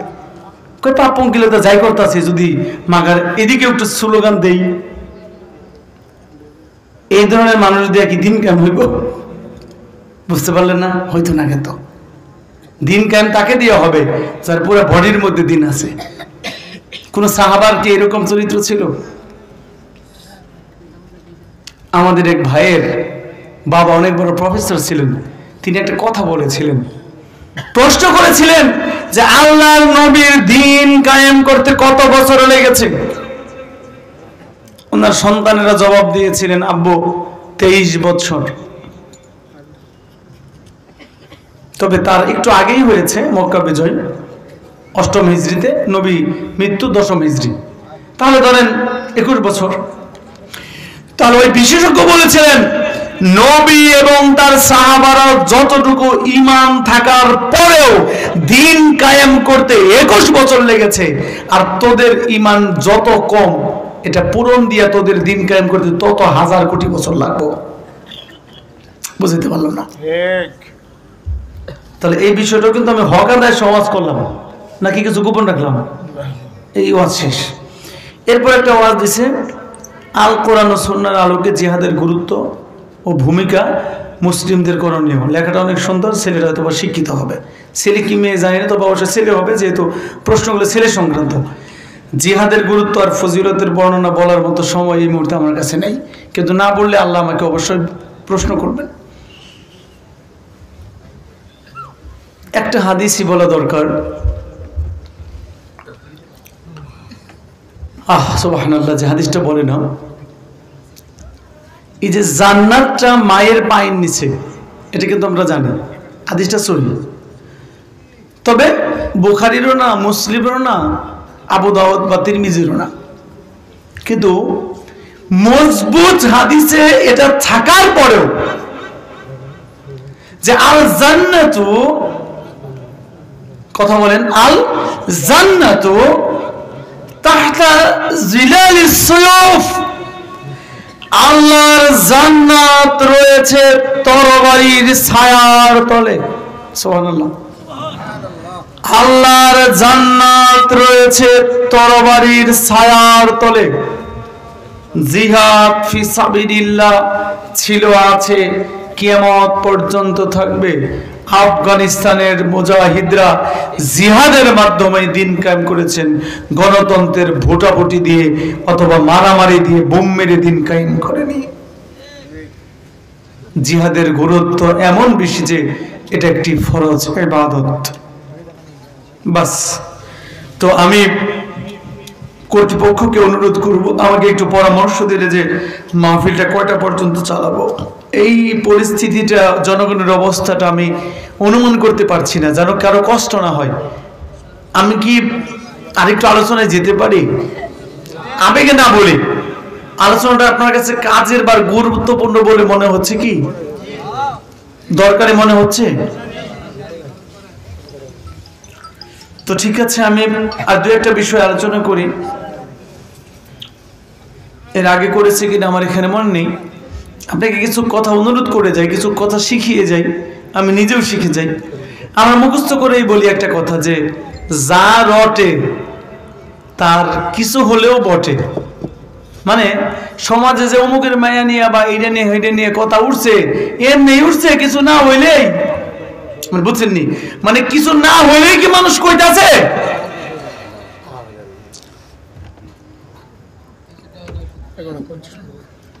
এগারোটা 50। তো আপনার 11 আর তাহলে অল্প কিছু সময় থাকবেন না ইনশাল্লাহ। কর্তৃপক্ষ বলেছে 11:50। তো অনেকেই এই কথাটা বলে যে যা রটে তার কিছু হলেও বটে। তার মানে মানুষ এটা বিশ্বাস করে এবং প্রচার করে। মানুষের বিশ্বাস হলে যেটা এলাকায় রটছে, যে বদনাম বা যে কথা ছড়াইছে, তার কিছু হলেও সত্য হইব, কিছু সত্য না হলেই কি মানুষ কইতাছে? আর এত মানুষ কইতাছে। এখন বাংলাদেশ বেতারে এই কোটি কোটি মানুষের যে মুখস্থ করাইছে, প্রেম করেছেন ইউসুফ নবী, তার প্রেমেতে জুলেখা বিবি, বলে নাউজুবিল্লাহি মিন যালিক। এটা বাংলাদেশ বেতারে এই গান প্রচার হয়েছে। ঠিক ঠিক না মিথ্যা বললাম? সত্যি 100%। রাষ্ট্রীয়ভাবে এই গান প্রচার করা হয়েছে এবং অরাষ্ট্রীয়ভাবে প্রচার করা হয়েছে। আমার জানা মতে এই গান জানে না এমন কোন মানুষ নাই। এই গান আগে শুনেন নাই কোনোদিন? যে প্রেম করেছেন ইউসুফ নবী, তার প্রেমেতে জুলেখা বিবি, প্রেম স্বর্গে থেকে আসে আবার স্বর্গেই চলে যায়। মানে কত ধরনের জিনিস মানুষ কিভাবে এটা বলতে পারে এবং শুনতে পারে আল্লাহর একজন পয়গম্বরের ব্যাপারে, যার চরিত্র ছিল সম্পূর্ণ পবিত্র, যৌবনের ব্যাপারে, আকাশের নিচে জমিনের উপরে সাইয়েদানা নবী ইউসুফ আলাইহিস সালাম যত বড় কঠিন পরীক্ষা দিয়ে পাশ করেছেন, এত কঠিন পরীক্ষা যৌবনের ব্যাপারে আর পৃথিবীর কেউ দেয় নাই। তিনি সপ্তম দরজা ভেদ করে বের হয়ে বাহিরে চলে এসেছেন। তিনি জেল খেটেছেন শুধু জুলাইখা থেকে দূরে থাকার জন্য। আল্লাহর কাছে অনুরোধ করেছেন, দোয়া করেছেন, আল্লাহ এই জুলাইখা আমার পিছনে যেভাবে পড়েছে, সে আমাকে পথভ্রষ্ট করবে, সে আমার জীবন ধ্বংস করবে, সে আমার পবিত্রতা হয়তো নষ্ট করে ফেলবে। এত ভয়াবহভাবে জুলাইখা আমার পিছনে পড়েছে, এই জুলাইখার পিছনে পড়ার চাইতে জেলখানা আমার জন্য উত্তম। আপনি সূরা ইউসুফ পড়েন, তাহলে যে নবী আল্লাহর কাছে দোয়া করেছেন যে জুলাইখা থেকে দূরে থেকে জেলখানা ভালা, সেই নবীর নামে ছড়াইছে যে আগে বলতেছে প্রেম করছে ইউসুফ নবী। এখানে ভূমিকা প্রেমের আগেকার নবীর ইউসুফ নবীরে দিছে। এটা একটা কুফরি এবং আল্লাহর এই নবীর ব্যাপারে ভয়াবহ মিথ্যা অপবাদ, যেটা আল্লাহ ক্ষমা করবেন বলে আমার জানা নেই। তাহলে এই যে রটলো, এই রটনা, এই রটাও কি কিছু বটে? মানে কিছু আশা? জবাব দেন। এই যে সারা দুনিয়াতে রটাইছে যে ইউসুফ নবী প্রেম করছে, তার প্রেমে জুলেখা ছিল, তাহলে এই কথা যে সারা দুনিয়ার মানুষ জানে, তাই কি এই কথাটা সত্য না পুরোটাই মিথ্যা? এরকম শত শত হাজার হাজার উদাহরণ রয়েছে, রয়েছে, কিন্তু এর এক কানাও সত্য না। আজ থেকে আর কোনোদিন এই কথা বিশ্বাস করবেন না, যাহা রটে তার কিছু হলেও বটে। আগে তদন্ত করবেন, খোঁজ নেবেন, যাচাই বাছাই করবেন, ওই ব্যক্তির কাছে যাবেন, তাকে জিজ্ঞেস করবেন, জানবেন, বুঝবেন, প্রমাণ নেবেন, তারপরে বিচার করবেন বা বলবেন। কারণ আল্লাহ পাক এরকমই বলেছেন, ওয়ালা তাকফু মা লাইসা লাকা বিহি ইলমুন ইন্নাস সামআ ওয়াল বাসারা ওয়াল ফুআদা কুল্লু উলাইকা কানা আনহু মাসউলা। ওই জিনিসের পিছনে পড়ো না, ওই জিনিসের পিছনে লেগো না, ওই জিনিস প্রচার করো না, ওই জিনিসের পিছনে পড়ে থেকো না যে বিষয়ে তোমার জ্ঞান নাই। কি নাই? বাস্তব প্রমাণিত জ্ঞান নাই। কারণ এই চোখ, এই জবান, এই অন্তর, এই সবই আল্লাহর কাছে জিজ্ঞাসিত হবে যে তুমি চোখে দেখেছিলা, তুমি কানে শুনেছিলা, তুমি জিজ্ঞেস করেছিলা, তুমি অন্তর দিয়ে অনুভব করেছিলা, তুমি কি একজন মুমিনের প্রতি সুধারণা রাখতে পারতে না? কেন আমাদের মা আম্মা জান আয়েশা রাদিয়াল্লাহু তাআলা আনহা, উনার ব্যাপারে ইফকের ঘটনা রচনা করা হয়েছিল কি না? সাফওয়ান রাদিয়াল্লাহু তাআলা আনহুর মতো পবিত্র সাহাবী যুবকের সাথে আমাদের পবিত্র মা বিশ্বনবীর স্ত্রীকেও একটা মিথ্যা অপবাদ দিয়ে সমাজে রটনা হয়েছিল কিনা? তবে কি বলবেন যা কিছু রটে তার কিছু হলেও বটে? এটা বললে আপনার ঈমান থাকবে? তাহলে নবী থেকে নিয়ে সাহাবী থেকে নিয়ে মুসলমান যে কোনো ব্যক্তির জীবনে এমন কিছু রটা রটতে পারে যা আসলে এই লোকটা কোনো অপরাধী করে নাই, তবু তার নামে এটা ঘটে গেছে। এটা হতেও ছুরি মেরে চলে গেছে একজন, আমার ভাই রোমান বন্ধু কাতরাচ্ছে, আমি কি ছুরিটা বের করে আমার বন্ধুকে বুকে আগলে নেব না? তো আমি যখন ছুরিটা টান দিলাম, সমস্ত পাবলিক আমার সামনে উপস্থিত, আমার ভাই মরে গেল। তো মানুষগুলো কি দেখলো? আমি তো ছুরি দিয়ে পার দিয়ে ছুরি বের করলাম, সমস্ত মানুষ সাক্ষী দিল, আমার ফাঁসিও হয়ে গেল। আদৌ কি আমি ফাঁসির উপযুক্ত ছিলাম? বাইরে যাহা কিছু রটে তার কিছু হলেও বটে, এরকম বললেন না ভাই।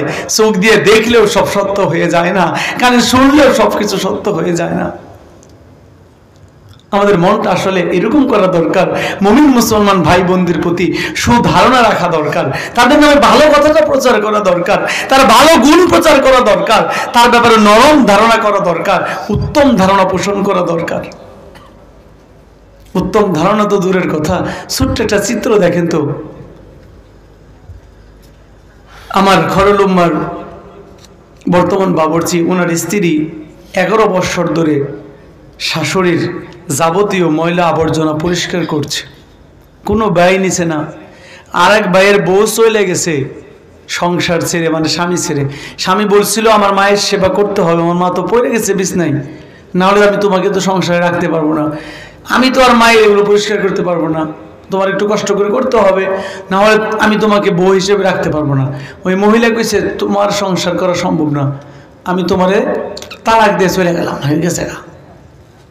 এতগুলো ভাইয়ের বউ কেউ নিছে না। তো ওই ভদ্রলোকের স্ত্রী 11 বছর ধইরা এই পচা গলা পেশাব পায়খানা পরিষ্কার কইরা খাইয়ে দিচ্ছে। ওই মহিলাটা এমন অবস্থায় বিছানায় আছে, কিছুই খেতে পারে না, প্যারালাইজড, খাইয়ে দিচ্ছেন। এমন ছেলের বউ 2024 সাল পর্যন্ত পৃথিবীতে আছে, বলেন না আলহামদুলিল্লাহ।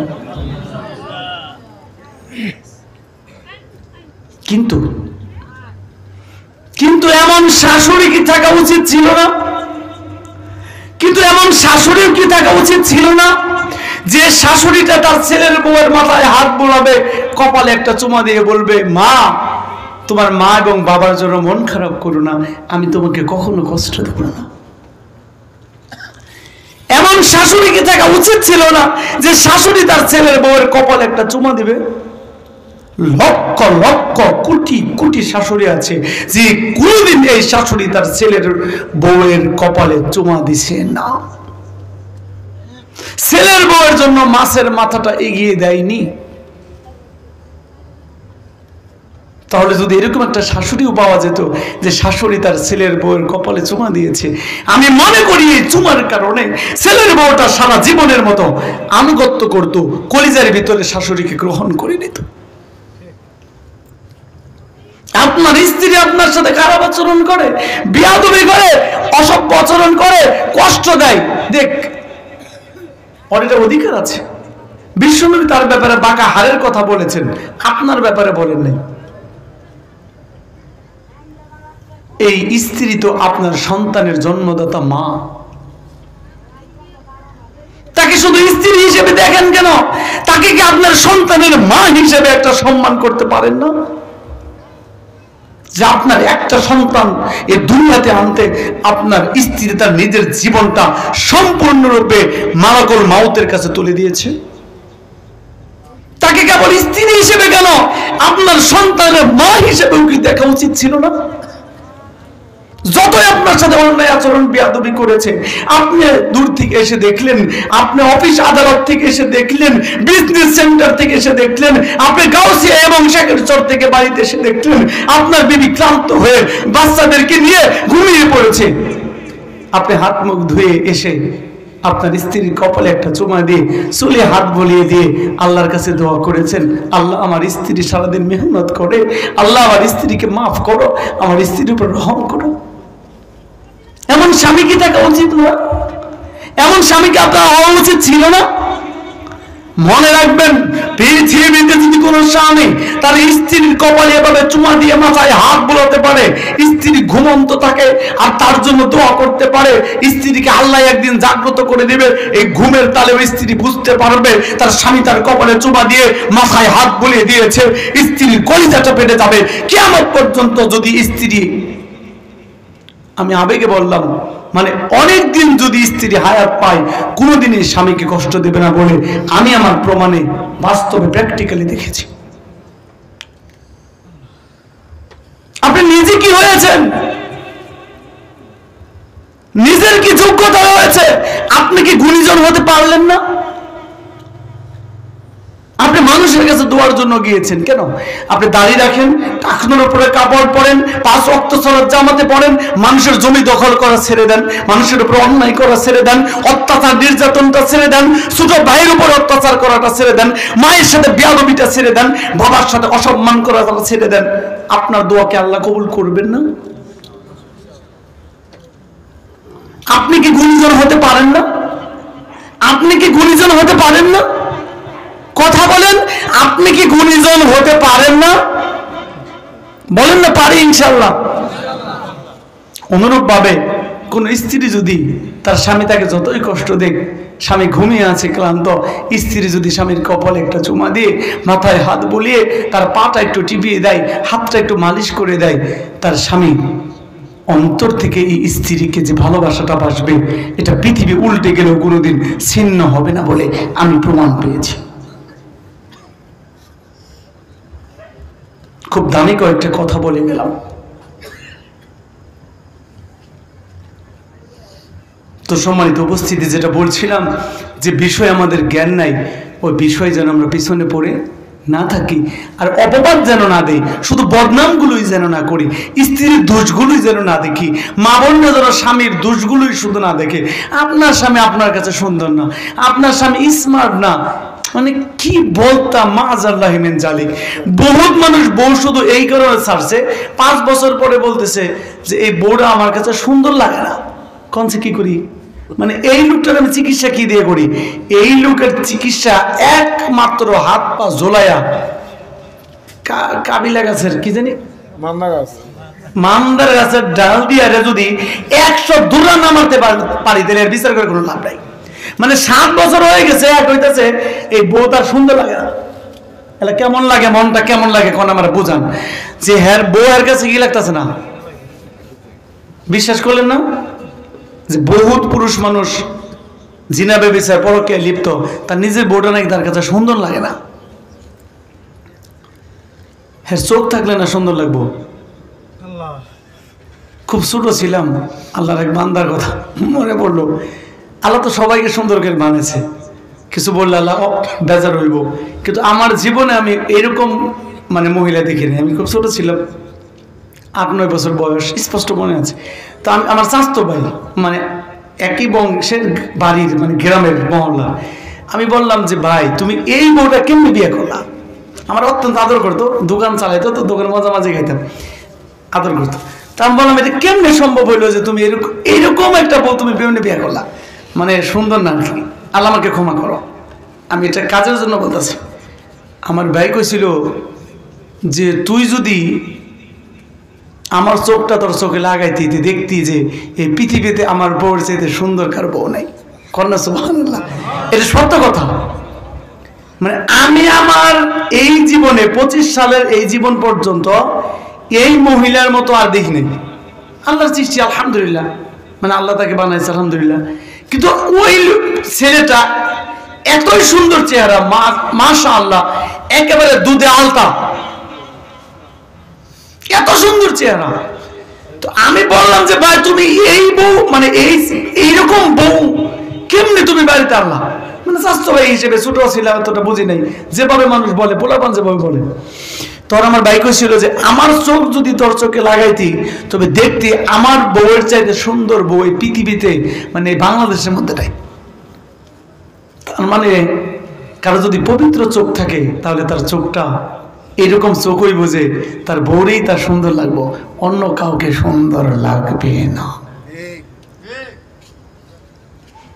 তো আমি একটা সাবজেক্ট শেষ করলাম, ওই যা রটে তার কিছু হলেও বটে, এই কথা কি আমার আলোচনার পরেও আর বলবেন না? আল্লাহ আল্লাহ আল্লাহ আল্লাহ আল্লাহ। আব্দুল্লাহ ইবনে সালাম রাদিয়াল্লাহু তাআলা আনহু সাহাবীদের মধ্যে শ্রেষ্ঠ একজন সাহাবী, অনেক বড় শিল্পপতি, লাঠির বোঝা নিয়ে যাচ্ছেন। অন্য সাহাবীরা অবাক যে আব্দুল্লাহ ইবনে সালাম, আল্লাহু আকবার, আরবরা তো কিভাবে বলে জানেনি, তো আপনি লাঠির বোঝা? তিনি বলেন আমি চিকিৎসা করছি। চিকিৎসা করছেন মানে বুঝলাম না, মানে লাঠির বোঝা মাথায় নিয়ে কি চিকিৎসা করতেছেন? কয় আমি আমার আত্মার চিকিৎসা করতেছি, যেন আত্মা অহংকারী না হয়ে যায়।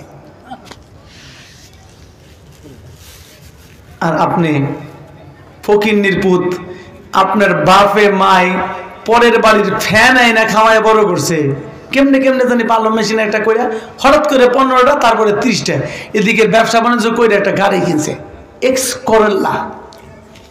তো এক্স করল্লা নামছে কেন দেবো? তো ফকিন্নির পুতে এই ড্রাইভারের বাম পাশে বসছে না, ড্রাইভারের বয়স 45 আর ফকিন্নির পুতের বয়স হলো 25 অথবা 30। হ্যাঁ নামতাছে না। তা আমি করলাম চিন্তা করলাম নামে না কিনলে কি সমস্যা? আমি সামনের দিকে গেলাম, মানে এই ঘটনা সত্য, কিন্তু ঘটনা কেন্দ্রবর্ণ অন্য জায়গার। তো আমি কাছে যে দেখলাম এই মুরব্বী দাড়ি পাকার ড্রাইভার এই ডান দিক থেকে নামলো, নাইমা এই গাড়ি দিয়ে ঘুরে বাম পাশে যায়, দরজা খুলে সার করে স্যালর দেওয়ার পরে এই ফকিন্নির পুত ওই মানে লুফার পড়ছে, লুফার। হ্যাঁ লুফারটা 1200 টাকার বেশি হইতো না, তারপরে বুঝাইতেছে লুফার মনে হয় 50,000 টাকা কিনছে। তো হ্যাঁ ফকিন্নির পুতে পামড়া দিল, হ্যাঁ বুঝলো যে আমি একটা নায়ক হিসেবে ঠেংনা নামাইলাম। দেখেন 55 বছরের মুরব্বিরে দিয়া দরজা খোলাইয়া জুতা পরাইয়া অহংকার দেখাইতে তার আত্মা কাঁপে না। আর আব্দুল্লাহ ইবনে সালাম লাঠির বোঝা নিয়ে যায় আত্মার চিকিৎসা করতে।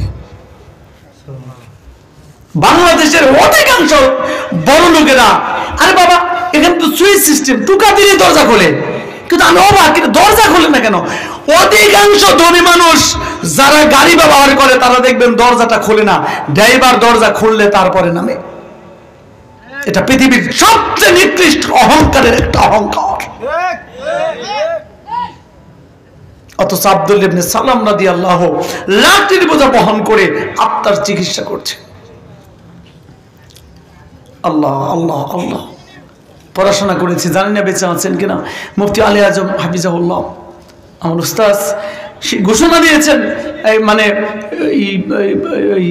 আপনার এই উর্দু খানা, মিজান খানা, ফার্সি খানা, এরকম খানা খানা ছিল হানাফি মাদ্রাসা।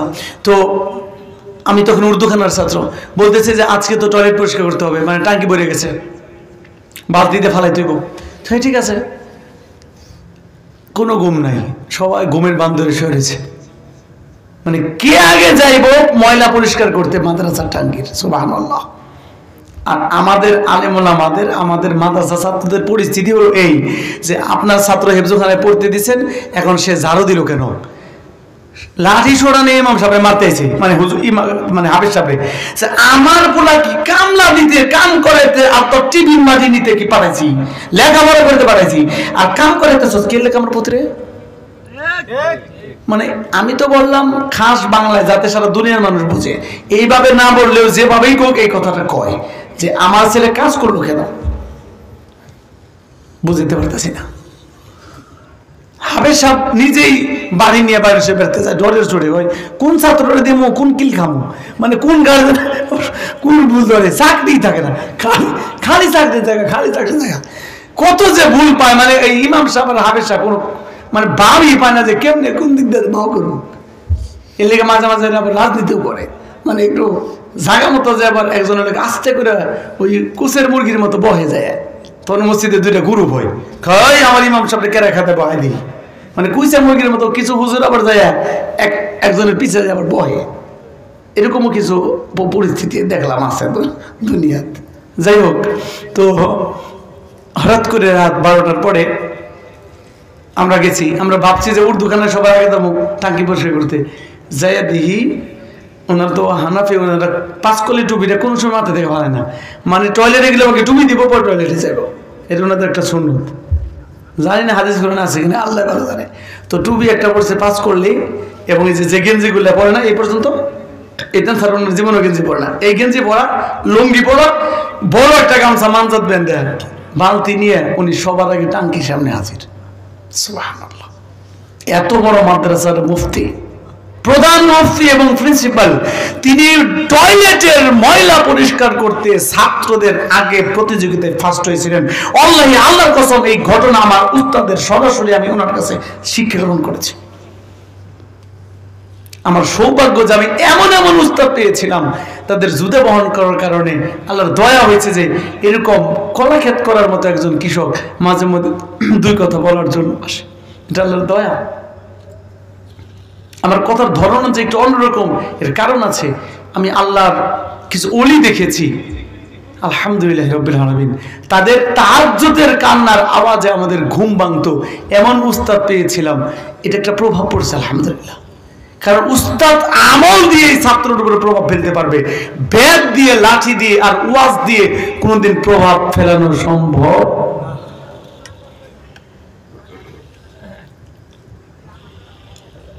এই কেন্দ্রবাদে যতগুলো আকিকা, যতগুলো আইয়ামে বীজের সিয়াম, যতগুলো চুলের বাবরি, যতগুলো আওয়াবিনের সালাত এবং ইত্যাদি ইত্যাদি ইত্যাদি অনেক অনেক আমল প্র্যাকটিক্যাল করে কেউ অনেক অনেক অনেক আলহামদুলিল্লাহ উপকৃত হয়েছে পাবলিক, আলহামদুলিল্লাহ। তো আমি আলেমদের অনুরোধ করবো যে প্র্যাকটিক্যাল যদি আমল করেন পাবলিক আমল করবে, ওয়াজ করবেন পাবলিক আমল করবে, এটা কখনোই হবে না। আমার হাতে 5 মিনিট, আমি ঠিক টাইমে শেষ করে দেব, আর আছে 5 মিনিট। তো আমি এই সাবজেক্ট শেষ করলাম যে অন্তরের, এই যে অন্তর, আর তাকওয়া হাহুনা, আর তাকওয়া হাহুনা, তাকওয়াটা কোথায়? পোশাকে, বাবরি চুলে, পাগড়িতে। আর তাকওয়া হাহুনা, এই কলজার ভিতরে হলো তাকওয়া। কলজাটা পরিষ্কার করা দরকার না? অহংকার মুক্ত যাতে হয়, এই জন্য আপনি টয়লেট পরিষ্কার করবেন বেশি, মসজিদ বেশি পরিষ্কার করলে অহংকার মুক্ত হবে, মসজিদে পেশাব পায়খানা পরিষ্কার করবেন, অহংকার মুক্ত হবে। আর 3 দিনের ধনী হয়েছে মসজিদের সভাপতি, সেক্রেটারি বানিয়েছে, হ্যাঁ দুইকে নামাজ তো পড়েই না, মাঝে মধ্যে আয় এই কই হুজুর পরিষ্কার পরিচ্ছন্ন করেন না, কি করেন সারাদিন, এদিকে ময়লা সেদিকে ময়লা। অথচ বিশ্বনবী মসজিদে প্রবেশ করে দেখলেন কেউ একজন কফ ফিরে রেখেছে মসজিদে নববীতে, বিশ্বনবী তার নিজের হাতে কফ তুলে বাহিরে ফেলেছেন। আল্লাহু আকবার।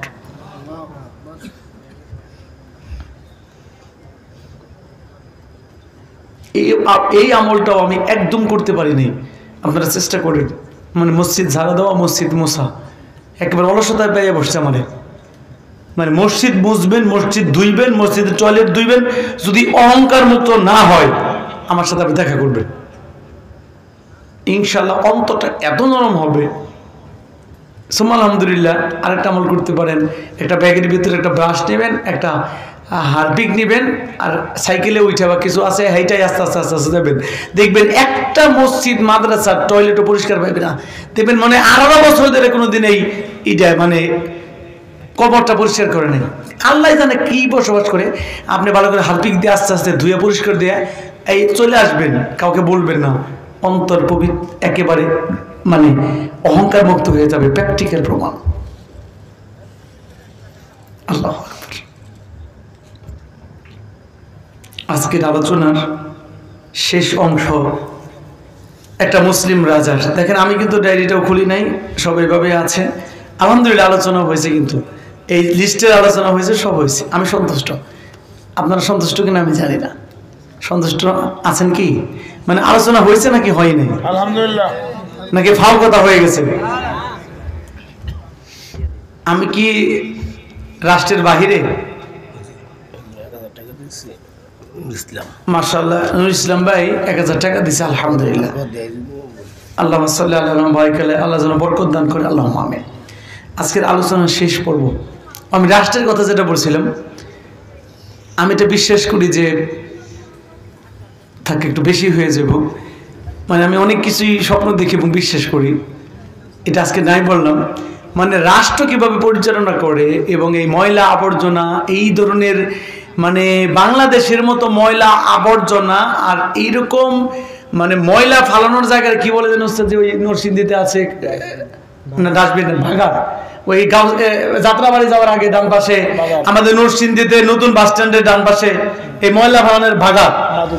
কি যে আল্লাহ রে, মানে এই বাংলাদেশে বসবাস আমার এই দেশটাতে যে কি করছে। যদি যারা বাংলাদেশকে ভালোবাসে, সমাজ বিজ্ঞান বুঝে, মাটি বুঝে, গাছ বুঝে, এদের 5-7 জন নিয়েও যদি সরকার কোনোদিন বসতো আর এগো কথা যদি শুনতো, এই দেশটা যে কত সুন্দর হইতো আমি তা বুঝে যেতাম না। এই দুঃখে কইছি যে সরকার কোন জায়গায় আছে তা আমি জানি না। আমি কি সরকারের বিরুদ্ধে আপনাকে কইছি কাকে লাঠি নিয়ে যান? কথা বুঝাইতে পারলাম না, কথা বল না কেন? তো যাই হোক, আমার শেষ আলোচনা হলো এক মুসলিম বাদশাহ, ওনার জীবনের ঘটনা। অনেক দূর অঞ্চলের অত্যন্ত দুর্ভিক্ষ দরিদ্র ব্যক্তি একটু খাবার পানি এবং তার এলাকার সাহায্যের জন্য মুসলিম রাজ দরবারে রওনা করলেন। খুব খেয়াল করেন, পথিমধ্যে আল্লাহর কাছে খুব কান্নাকাটি করলেন যে আল্লাহ, আমার পানি ফুরিয়ে গেছে, আমি একটু তোমার জান্নাতি পানি পান করতে চাই। হাঁটতে হাঁটতে ক্লান্ত ক্লান্ত ক্লান্ত, যান যায় যায় যায়।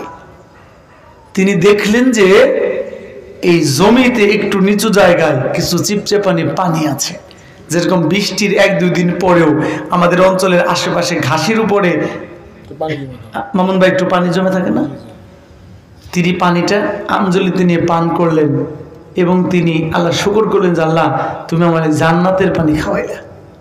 এত তৃপ্তি পাইছেন খাইয়া খাইয়া, উনি মশকটা বইরে নিয়ে গেছে। নিয়ে যাওয়ার পরে রাজদরবারে যে প্রহরী অনুমতি সাথে সাথে ঢুকছে। আমাদের মতো তো না যে সরকার কোন জায়গায় আর আমরা কোন জায়গায়। মানে আমি গাছ লাগানোর জন্য বাংলাদেশের আমার জানা মতে এমন কোনো রুট নেই, বাদ রাখছি, আর অনুমতি নেওয়ার জন্য চেষ্টা না করছি। কিন্তু বিশ্বাস করেন ভাই, এই 5 বছর 7 বছর 10 বছর ঘুরছি, কিন্তু আজ পর্যন্ত একটা ল্যান্ড পাইলাম না যে এই রুটে গাছটা লাগাই গেলা কার কাছ থেকে অনুমতি দিব। আমাদেরও রাষ্ট্র যে প্রধানমন্ত্রীর কাছে বা রাষ্ট্রপতির কাছে যাওয়া সাধারণ পাবলিকের কাছে একরকম অসম্ভব না? কথা কর না কেন? কথা কর না, আমি কি মিছা কথা কইতেছি? এটা কি অসম্ভব না আমাদের? এটা কল্পনা আমরা করতে পারি না। আবার সেই আল্লাহ পাক দুপুরে কেরা বিরিয়ানি খাইব, সেই বিরিয়ানি বঙ্গভবনের ভিতরে বই আবার কেরা খাইতেছে, কি এক আশ্চর্য ঘটনা। মানে এই কথা যদি কেউ আপনারা বলে যে তুমি চাঁদে যাই আজকে দুপুরে খাবার খাইবে, এটাও সম্ভব হইতে পারে। কিন্তু আপনারা যদি কেউ বলে যে দুপুরে তুমি বঙ্গভবনের বিরিয়ানি খাইবে, আপনি বিশ্বাস করবেন? বুঝতে পারলাম না। দুপুর 12টা বা 1টার সময় কেউ যদি বলে যে আজকে বঙ্গভবনের বিরিয়ানির প্যাকেট তুমি খাইবে, তখন কি এটা আপনার বিশ্বাস করা সম্ভব? কিন্তু এই বাংলাদেশে বঙ্গভবনের বিরিয়ানি এক লোক খেয়েছে। এটা একটা আশ্চর্য ঘটনা না? আল্লাহ যে আছেন এটা তার একটা আশ্চর্যজনক ঘটনা, যে একটা সাধারণ কামের জন্য একটা চৌকিদারের মানুষ পায় না, ঘুরতে ঘুরতে জুতা শেষ, ঘুষ না দেওয়া পর্যন্ত তার চেহারা দেয়া যায় না। আবার সেখানেই বঙ্গভবনে কেরা বিরিয়ানির প্যাকেট খাবার কথা, আর বিরিয়ানির প্যাকেটটা খেলো কেরা? এখানে ভাবার মতো বিষয় আছে। যেমন মুসলিম রাজা বাদশাদের দরবারে যেতে পৃথিবীতে কোনোদিন 10 মিনিটের আগে নাই, যে কোনো মানুষ আইছে আর রাজা বলছে তাড়াতাড়ি নিয়ে আসো, কথা বলি। সুবহানাল্লাহ। তো ঢুকছে, কথা শুরু হয়েছে। তো তিনি বললেন যে খলিফা আমিরুল মুমিনিন, আমি আপনাকে আমার জীবনের সবচেয়ে শ্রেষ্ঠ সমিষ্ট জান্নাতি পানি দিতে চাই। তো মুসলিম বাদশা তিনি নিলেন, নিয়ে তৃপ্তি সহকারে পান করলেন। খুব খুশি হয়ে এই ব্যক্তিকে উপঢৌকন দিলেন এবং বিদায় করে দিলেন, আর সম্পূর্ণ পানি তিনি পান করে ফেললেন। লোকটা চলে গেছে।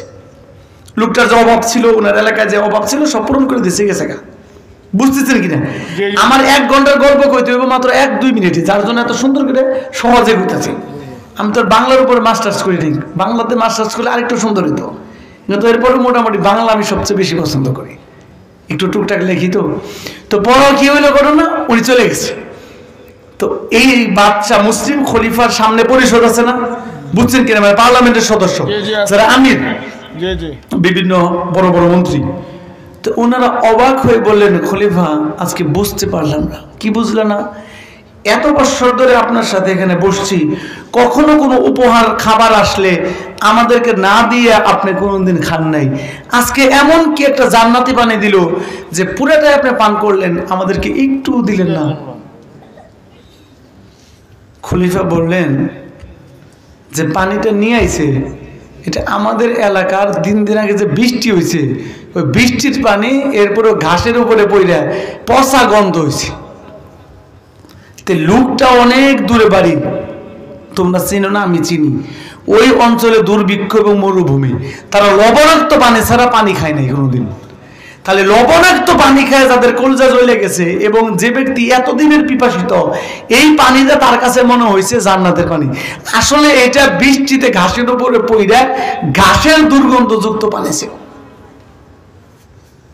আচ্ছা ঠিক আছে, তাহলে এটা আপনি কইলেন না কি লেগে? আপনি তারা প্রশংসা করলেন, তারা আবার হাদিয়ে দিলেন, তারা কিচ্ছুই কইলেন না যে আপনার পচা পানি খাওয়াইলো, বা আমাদেরকে একটু দিলেন না।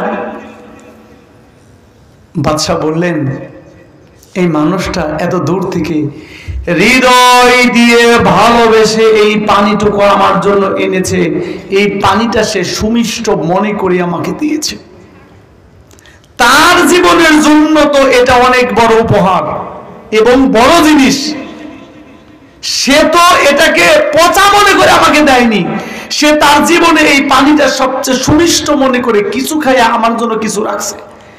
আমি কি মুসলিম বাদশাহ, আমি তার খলিফা, আমাকে কতটা ভালোবেসে এই পানিটুকু সে নিয়ে আসছে।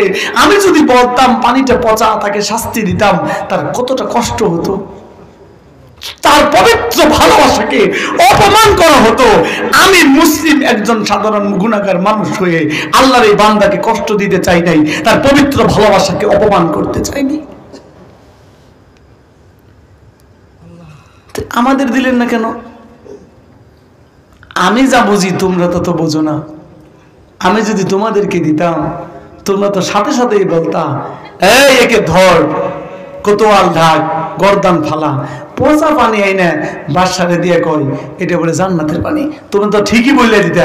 তাহলে এই ব্যক্তি, আমি তাকে শাস্তি দিতাম না, তোমাদের শাস্তি দিতেও দিতাম না, তবু সারাটা জীবন নিজে নিজে জ্বলে পড়ে ছাই হতো, নিজেকে নিজে কষ্ট দিত। হাই রে, কেন আমি না বুঝা কেমন বলো, আমি মুসলিম বাদশাকে কষ্ট দিছি, নিজে নিজেকে কষ্ট পাইতো। আমার কারণে আমার রাজ্যের একজন সাধারণ নাগরিক নিজে নিজে কষ্ট পাক, এটাও আমি কখনো বরদাস্ত বা সহ্য করতে পারি না।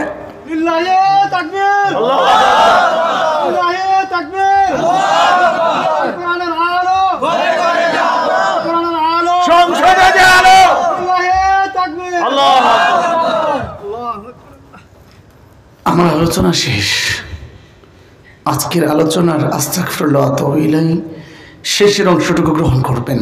আমি রাষ্ট্রকে বলছি, সমস্ত নেতাদেরকে বলছি, রাষ্ট্র যারা চালাচ্ছেন তাদেরকে বলছি, আমি বলছি বুশ তো বেঁচে নাই, আমি বলছি ট্রাম্পকে, সবাইকে, যারা পৃথিবীতে রাষ্ট্র চালাতে চান, ক্ষমতা অর্জন করতে চান, কোনো কিছু মনে না রাখলেও শেষের অংশটুকু মনে রাখেন।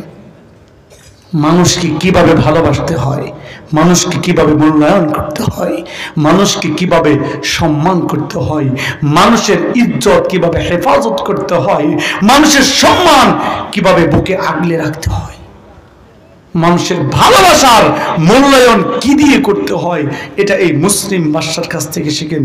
হাযা মিন ইনদি ওয়া সাওয়াবা ইনদাল্লাহ। আসসালামু আলাইকুম ওয়া রাহমাতুল্লাহ। সুবহানাকাল্লাহুম্মা ওয়া বিহামদিক, আশহাদু আল্লা ইলাহা ইল্লা আনতা, আস্তাগফিরুকা ওয়া আতুবু ইলাইক।